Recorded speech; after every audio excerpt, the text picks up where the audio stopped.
Welcome to Real Estate Explained. I'm Nick Bush, a Fredericksburg area realtor, and this podcast is focused on helping you make smarter real estate decisions right here in Fredericksburg, Virginia. Each week, we break down what's actually happening in the local market, talk through what it's like to live in Fredericksburg, and answer the real questions buyers, sellers, and investors are asking without hype, headlines, or guesswork. If you're buying, selling, investing, or just trying to understand the market better, you're in the right place. Let's get into it. One of the biggest conversations I'm having with buyers right now is about affordability.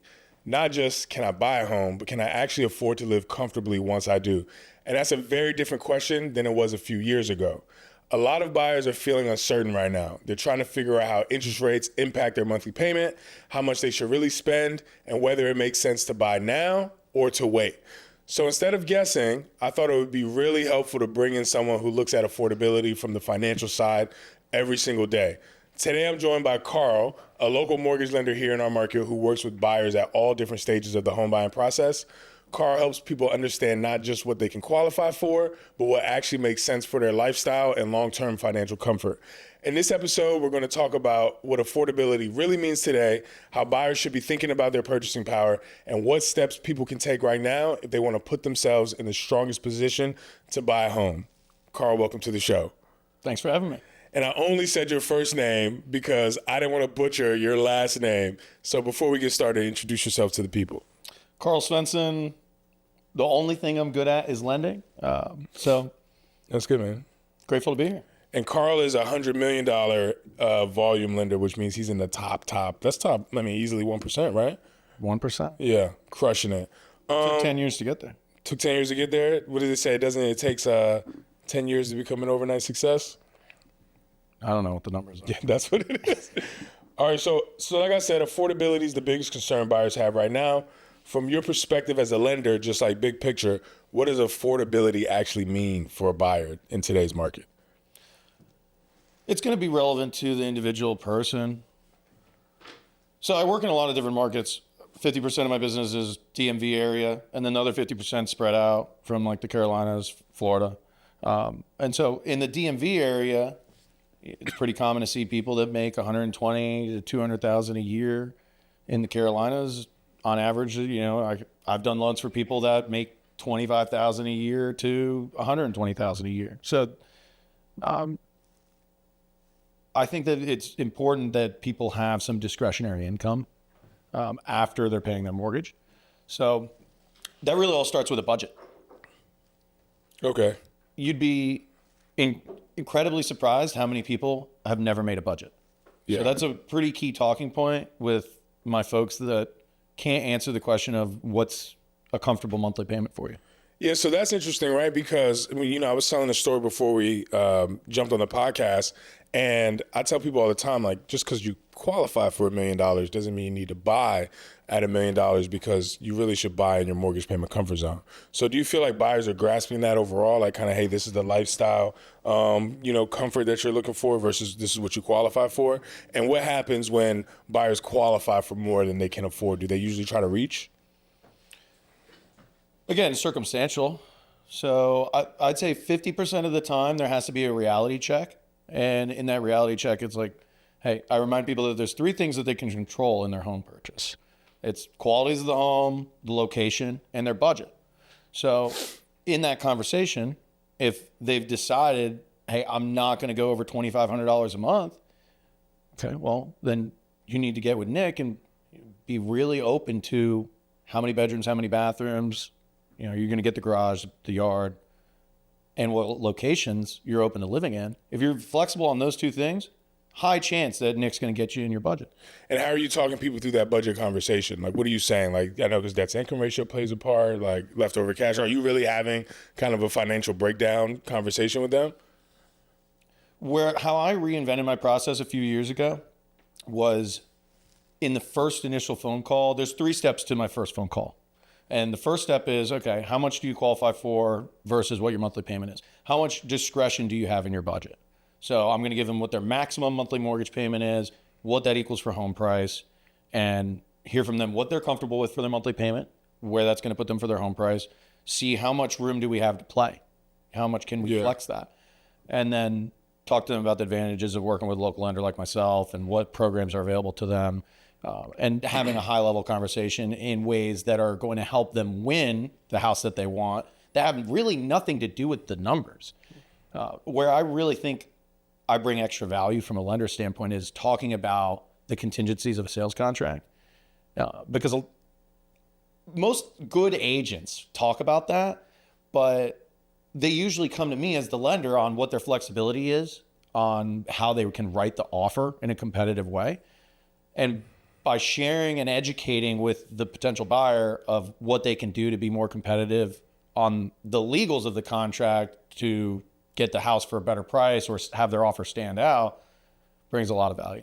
I think also from a mortgage payment standpoint and affordability standpoint, buyers have to start to accept what the market is doing today, right? Like what's available for them on the market right now. I mean, we have a client that we're trying to get under contract and he's approved at 550, right? And so he told me beforehand what his monthly comfort zone was from a mortgage payment standpoint, and it wasn't a $550,000 house, but he wanted to see houses in that price point.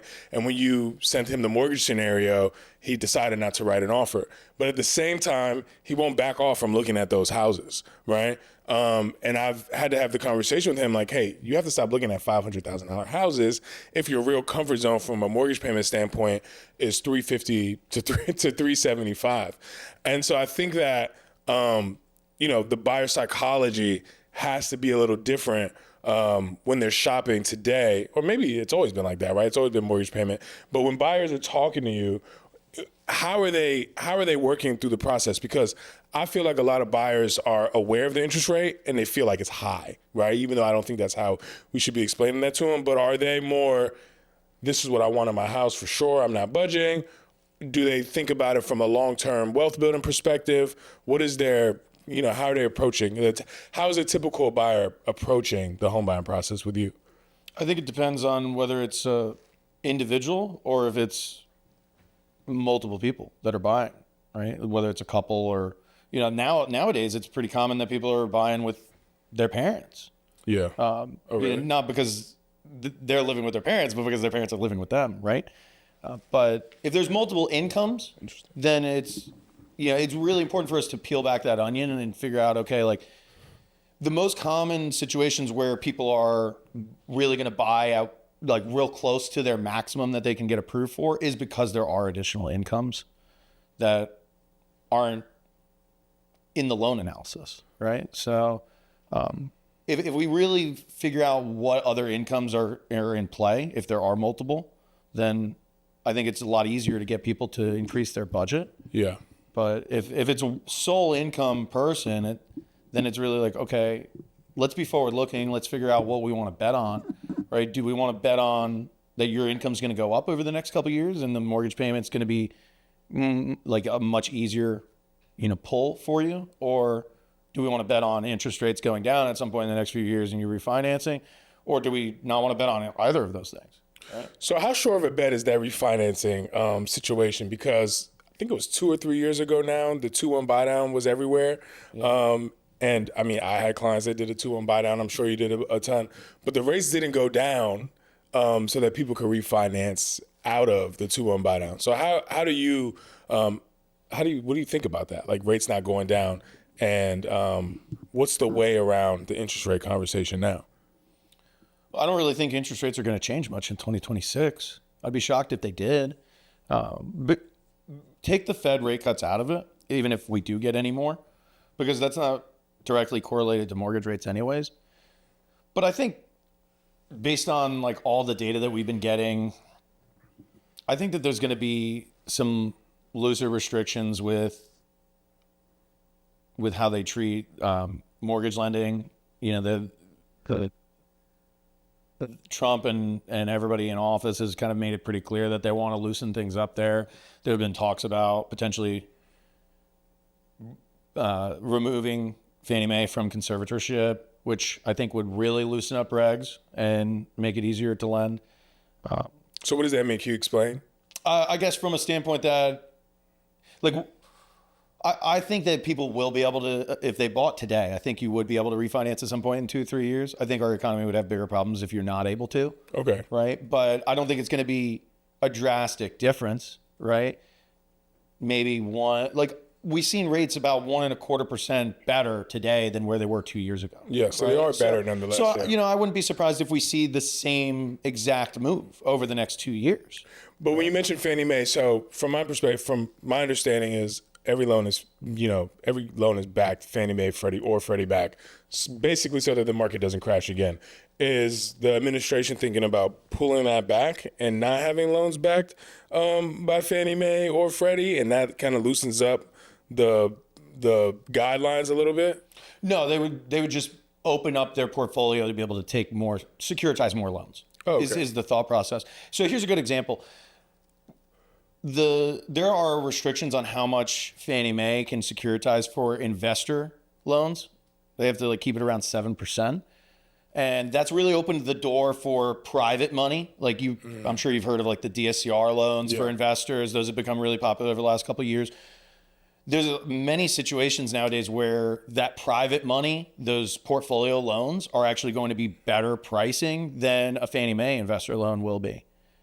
And I think that is a clear sign that private money wants to lend. Yeah. Right? And then Fannie Mae doesn't want to lend. Yeah. So that kind of shows that there's opportunity to make some changes in the system that would open it up. Okay. A few minutes ago, you mentioned generational housing. I never want to live with my parents. Bronson's down in Florida killing it, living with his dad.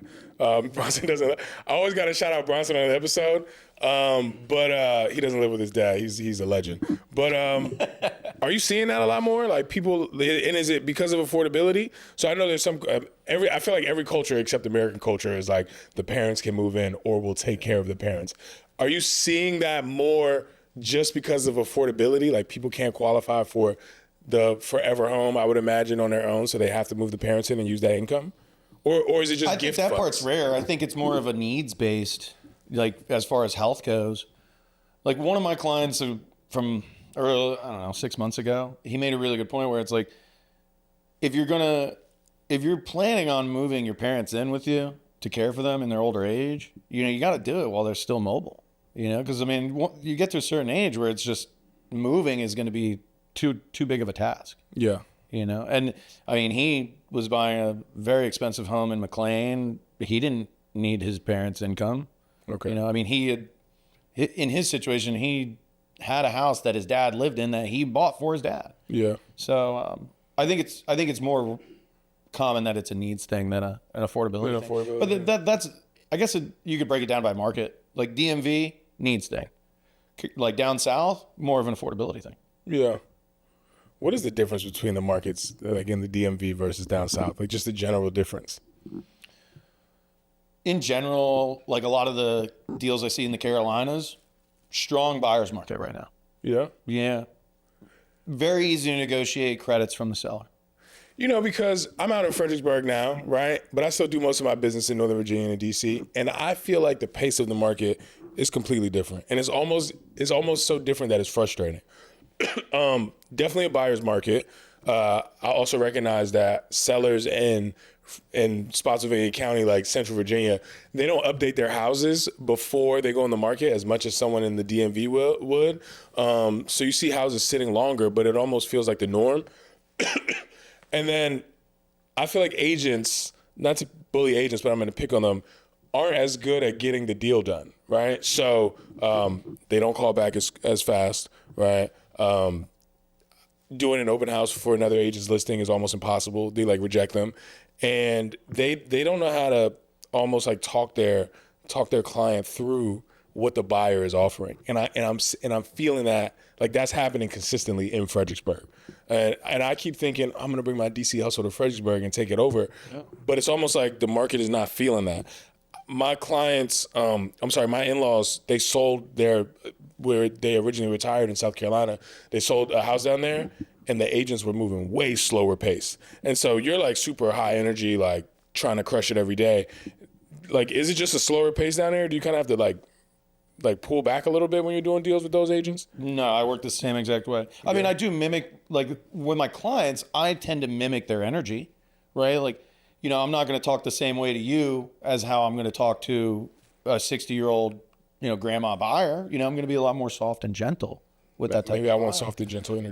But as far as like the agents go, no, I mean I think they like high intensity from a lending partner and somebody that's willing to move quickly and get the job done. Yeah.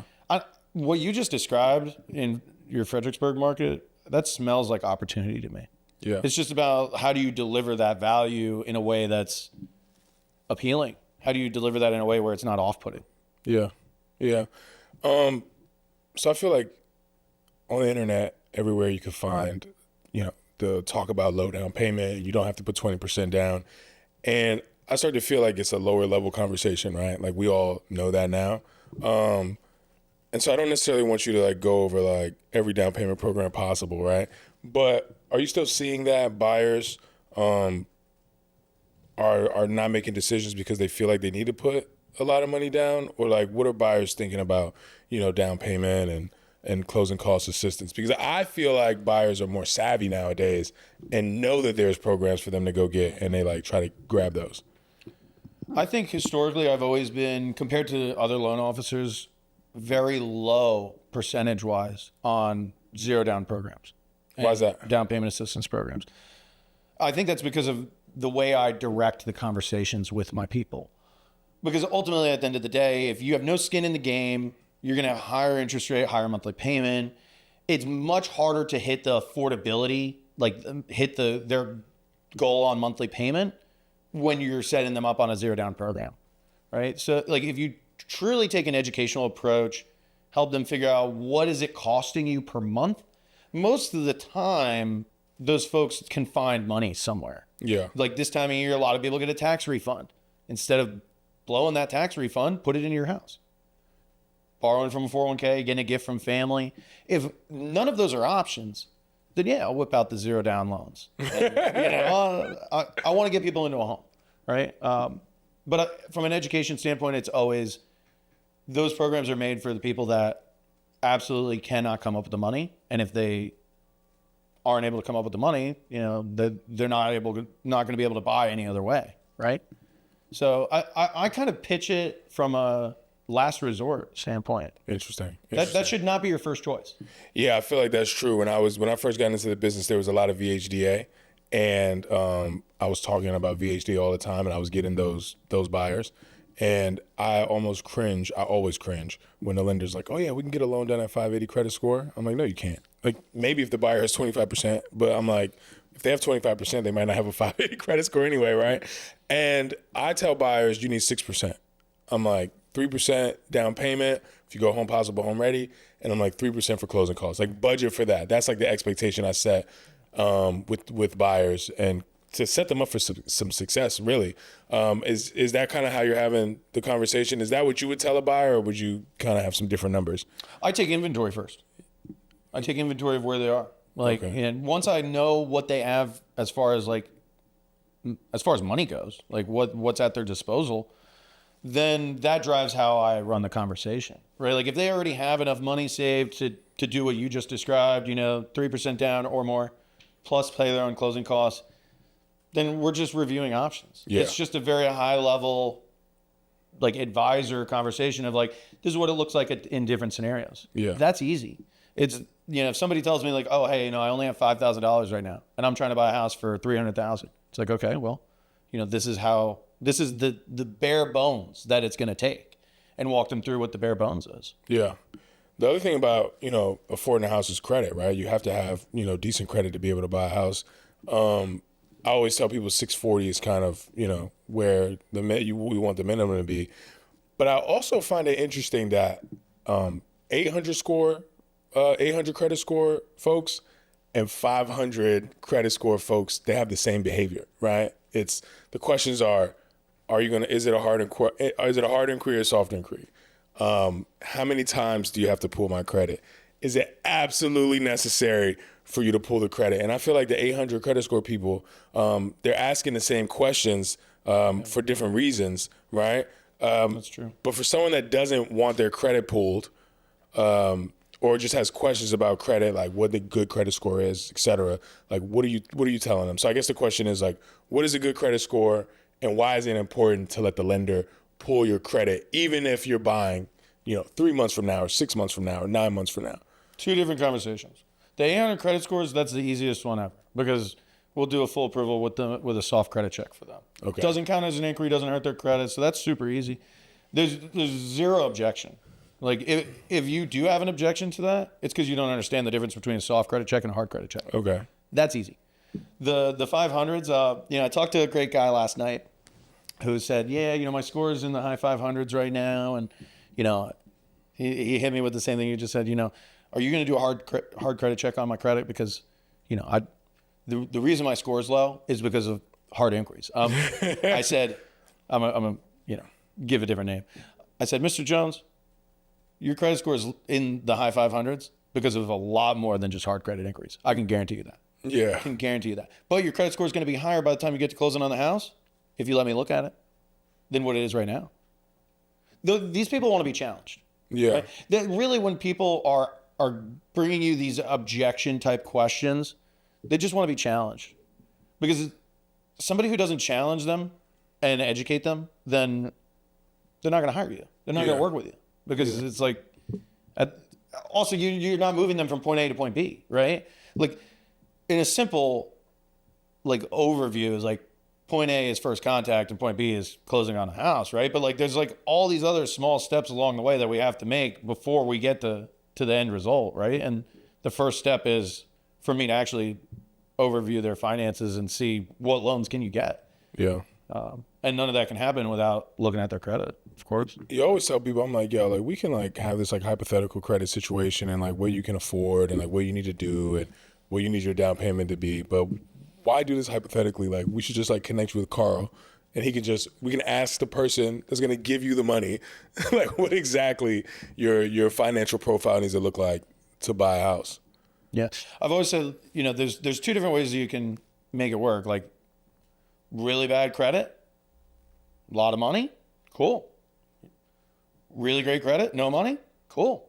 You can't have bad credit and no money. Yeah. Right?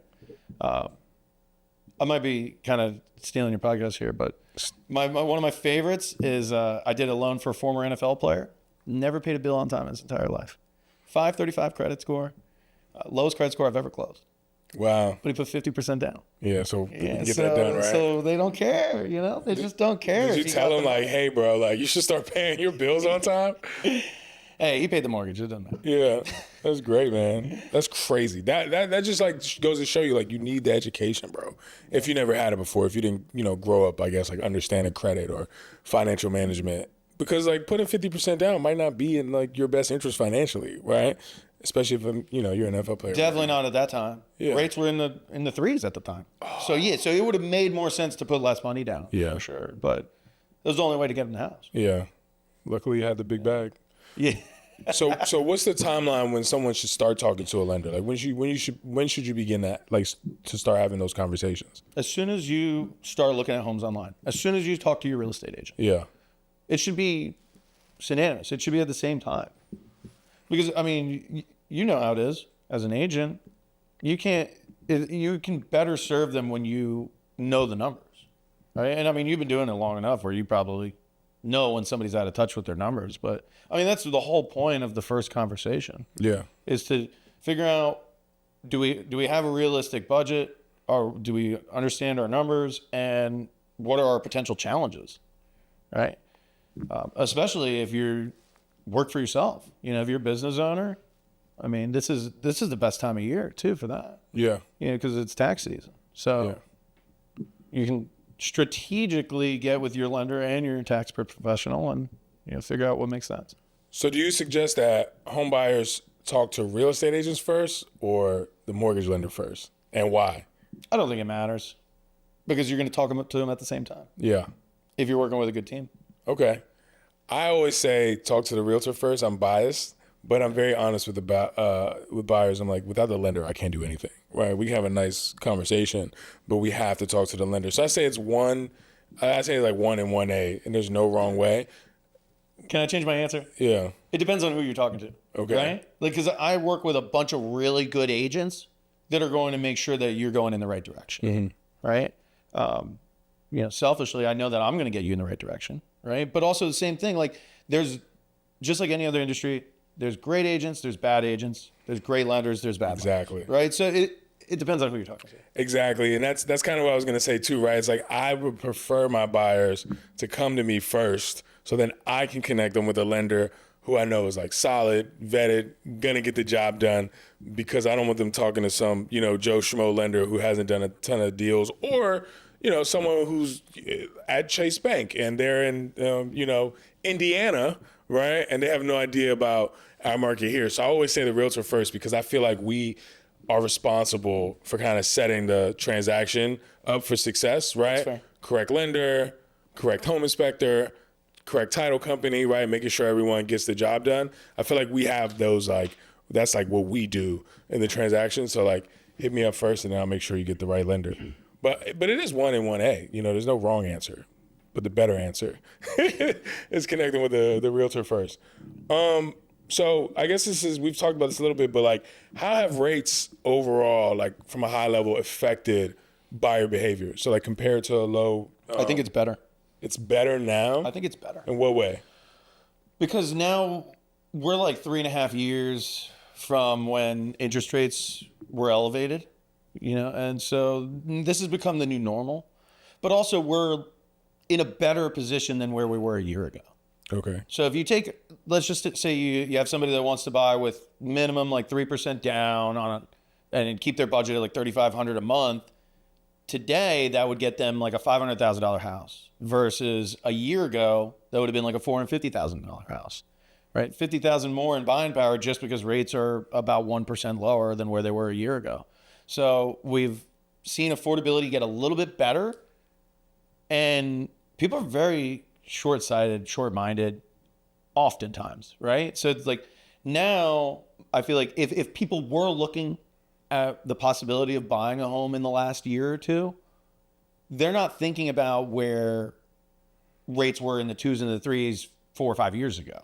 They're thinking about where it was when they looked a year or two ago, and now it's more affordable, and that's a win. Yeah. Okay. And if somebody's trying to time the market, what would you tell them? Depends on how long they're going to own the house for. Yeah. Right? I mean, timing the market's gambling. There's so many correlations to real estate to the stock market, I think, where it's a lot of people think that they can make money day trading or, timing the market, right? And all it is just glorified gambling, right? So the way that you remove the gamble aspect and make an educated investment is by being invested on a longer term basis. Yeah. Buy and hold forever. It doesn't matter. When you get in the market, just get in and hold that thing. Well, if it's a good investment, yeah. That's so circumstantial, right? You've seen what's happened with condos in our market over the last year or two. Condos have been tough. So if you have a condo where they mismanaged the budget and they're not eligible for regular financing, there's no marketability. Somebody who bought that a year or two ago, that was a bad investment. I feel like there are a lot of condos right now where they're kind of, the association is underwater or people are not paying their dues. Deferred maintenance is a big thing with a lot of the condos around here where, they have unsafe staircases or balconies have to be redone. Those are easy examples. But they didn't budget properly for that deferred maintenance. And then because Fannie Mae does inspections on the property, every couple of years, and they marked the property as, having that deferred maintenance, you can't get regular financing. You can get private money, right? But anything less than 20% down is pretty much off the table. Yeah. And then that just shrinks your pool of potential buyers, and all of a sudden your home value is not as great as you thought it was. Yeah. Right. So yeah. The last question is, what would you want every Fredericksburg home buyer to understand about affordability right now? I think it all starts with where you want to leverage yourself, because if you're really breaking down your budget and you're thinking about, all right, I can afford a house payment, $5,000 a month, but I don't want to go over $3,500 a month. Well, what are you going to do with that extra $1,500 per month? Right? Are you going to invest that in an S&P 500, see 7 to 10% returns year over year? Or do you want to invest that other $1,500 a month that you can comfortably put away? Do you want to just invest that into a higher